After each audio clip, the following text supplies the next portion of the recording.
નમસ્કાર મિત્રો, સ્વાગત છે તમારું આપણા નવા વિડીયોમાં. આજે આપણે ટાટ એચએસના પદ્ધતિશાસ્ત્રના પીવાયક્યુ સોલ્યુશન લઈને આવ્યા છે. તો મિત્રો, આ ઈ-બુક આપણી ટેલિગ્રામ ચેનલમાં મૂકી છે. જેને વાંચવી હોય એ વાંચી શકે છે.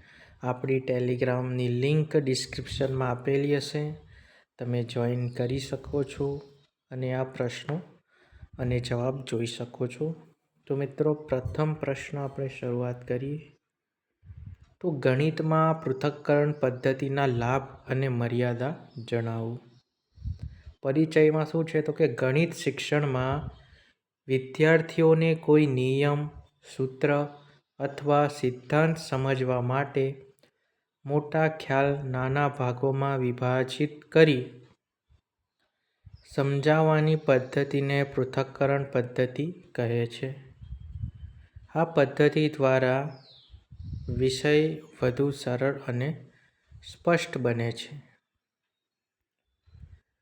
ગણિતમાં પૃથક્કરણ પદ્ધતિના લાભ. પહેલો છે વિષય સરળ બને છે. જટિલ ગણિતીય ખ્યાલોને નાના નાના ભાગોમાં સમજાવી શકાય છે. સમજણમાં વધારો થાય છે. વિદ્યાર્થીઓને તબક્કાવાર શીખવવાથી ઊંડી સમજ મળે છે. તર્કશક્તિનો વિકાસ થાય છે. પ્રશ્નોના કારણે અને પ્રક્રિયા સમજવામાં મદદ મળે છે. સક્રિય ભાગીદારી વધે છે. વિદ્યાર્થીઓ વિચાર કરે છે અને ઉકેલ શોધવાનો પ્રયત્ન કરે છે. ભૂલો ઘટાડે છે. દરેક પગલું અલગ સમજવાથી ગણતરીમાં ભૂલો ઓછી થાય છે. આત્મવિશ્વાસમાં વધારો થાય છે. મુશ્કેલ પ્રશ્નો સરળ લાગતા હોવાથી આત્મવિશ્વાસ વધે છે. લાંબા સમય સુધી યાદ રહે છે. સમજણ આધારિત અધ્યયન હોવાથી જ્ઞાન સ્થાયી બને છે. હવે જોઈએ મર્યાદાઓ.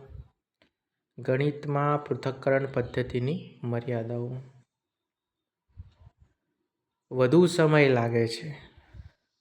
દરેક મુદ્દાને અલગ સમજાવવાથી સમય વધુ લાગે છે. દરેક વિષય માટે યોગ્ય નથી. દરેક સરળ મુદ્દાઓમાં પદ્ધતિની જરૂર પડતી નથી. મોટા વર્ગમાં મુશ્કેલ પડે છે.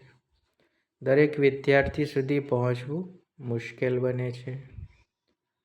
કુશળ શિક્ષકની જરૂર પડે છે. યોગ્ય વિશ્લેષણ અને સમજાવટ માટે અનુભવ જરૂરી છે. વિદ્યાર્થીઓ ક્યારેક ગૂંચવાઈ શકે છે. વધુ વિભાજનથી મુખ્ય વિચાર ભૂલી શકાય છે. અભ્યાસક્રમ પૂર્ણ કરવામાં મુશ્કેલી. સમય વધુ લાગવાથી અભ્યાસક્રમ પાછળ રહી શકે છે. ઉપસંહાર જોઈએ તો ગણિતમાં પૃથક્કરણ પદ્ધતિ વિદ્યાર્થીઓને ગણિતને સરળ, તર્કસંગત અને સમજપૂર્વક શીખવવામાં મદદ કરે છે. જો કે તેનો યોગ્ય આયોજન અને સમય વ્યવસ્થાપન સાથે ઉપયોગ કરવો જરૂરી છે. તો મિત્રો, આ પ્રશ્ન ટાટ એચએસમાં પૂછાયેલો હતો ગણિત પેપરમાં.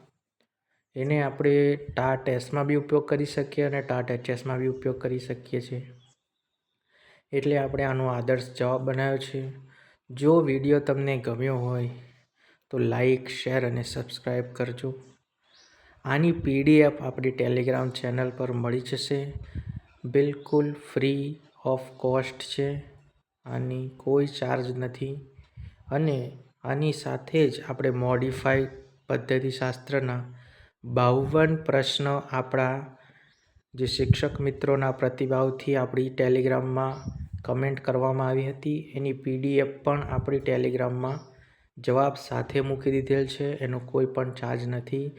તમે વાંચી શકો છો, ઝેરોક્સ કરાવી શકો છો, મિત્રોને શેર કરી શકો છો. તો આજે જ જોડાઓ આપણી ટેલિગ્રામ ચેનલ અને આપણી યુટ્યુબ ચેનલને સબસ્ક્રાઈબ કરો. આવા નવા પ્રશ્નો અને નવા વિડીયો જોવા માટે સબસ્ક્રાઈબ કરજો. આભાર. જય હિન્દ. વંદે માતરમ. જય જય ગરવી ગુજરાત.